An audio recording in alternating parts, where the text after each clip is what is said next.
Hi, in this video I'll share with you 4 simple but important investment planning steps you can implement the moment you decide that you want to invest in cash flowing tangible assets. If you're in a situation similar to mine 13 years ago when I first decided to start thinking outside the box and learn about cash flowing investment strategies, you probably fit one of 2 scenarios. A, you would love to invest for cash flow but have no money to invest at this point in time.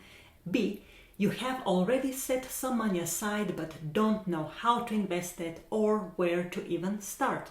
In my case, 13 years ago, I just had a minimal amount of money saved for emergency and zero financial literacy, meaning I had no clue what assets to invest in, how much money to invest, or how much risk I should allow in my investment strategy for that matter. Like many other people, I had been led to believe that becoming wealthy was a matter of sheer luck, inheritance, or better yet both.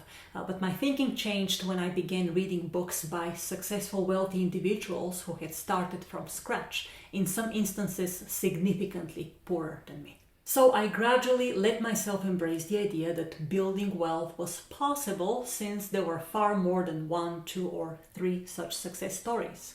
Could these people have acquired some knowledge that I was lacking at the time? Because the majority of them weren't really geniuses, That's when I became interested in mentorship. I was never naive enough to think that I could figure it all out on my own, as I had already come across plenty of accounts on people losing massive amounts of money in the stock market.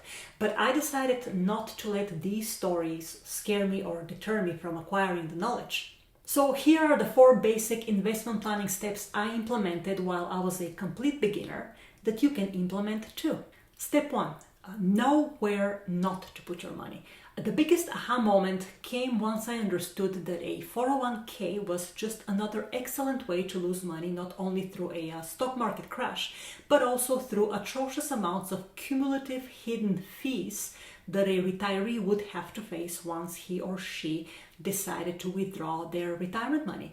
Interestingly, that way of losing money wasn't too willingly discussed by the mainstream media, and I started asking myself why this was the case. Fortunately, I had very little money accumulated in this type of a retirement rip-off plan and reversed course as soon as I realized it was a mistake. I then started researching other types of investments that gave me more control over my hard-earned money. Step 2.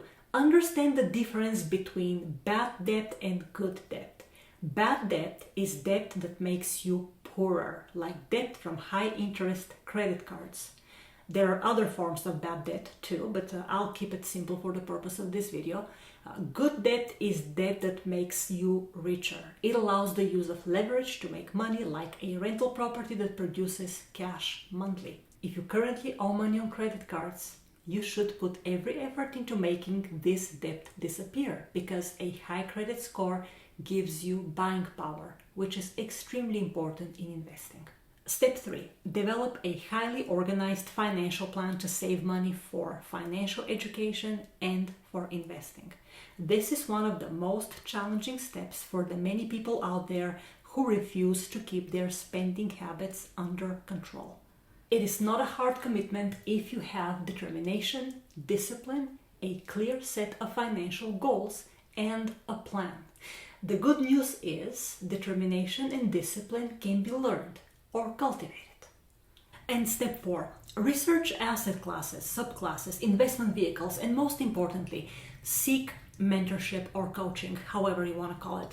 Keep in mind that if you take care of steps 1, 2, and 3 prior to finding a mentor or a coach, you'll make the coaching process related to the acquisition and management of your chosen investment vehicle that much more efficient and gratifying. But if it seems too overwhelming or hard to do, a good coach can navigate you through the first 3 steps as well. The critical part is to get started, you guys. If you're more curious than scared, you'll be more likely to start sooner rather than later. If on the other hand you're letting fear overpower curiosity, you really must work on your mindset.